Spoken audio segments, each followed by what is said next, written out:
និយាយពី PayPal បន្តិចកុំឲ្យបងប្អូនច្រឡំណា PayPal គឺមានមុខងារទទួលលុយ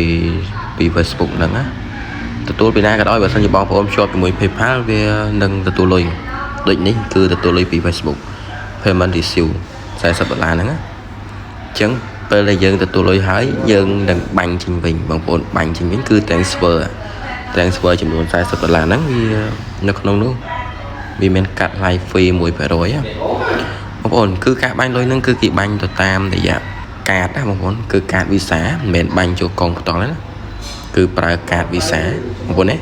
គឺហើយសេវាវា1%ខ្ញុំភ្ជាប់កាត Visa ABA ចាំបងប្អូនកុំច្រឡំថាគេបាញ់លុយទៅតាមរយៈណាគឺពេលខ្លះបងប្អូនអត់ដឹងទេអញ្ចឹងពេលយើងមានលុយនៅក្នុង PayPal ហើយយើងបាញ់ចេញវិញមកបាញ់ចេញវិញយើងបាញ់តាមរយៈ Visa ហ្នឹងយើងភ្ជាប់រួចរាល់ហើយណាអញ្ចឹងនិយាយទៅតមួយការភ្ជាប់ហើយយើងចុច next មកចុច next ហើយយើងកំណត់ទឹកលុយយើងមកបងប្អូនកំណត់មកបងប្អូនមានប៉ុន្មានកំណត់ប៉ុណ្ណឹងមកអញ្ចឹងបន្តមកពីបងប្អូនកំណត់មកហើយចុច next ទៀតទៅវានឹងបញ្ជូនទឹកលុយយើងទៅកាន់កាត Visa របស់យើងនឹងបន្តនឹងចូលកងធនាគាររបស់យើងតាមពេលវេលាដែលវាកំណត់ឲ្យយើងណាបងប្អូនគឺមានតែប៉ុណ្្នឹងទេអរគុណច្រើន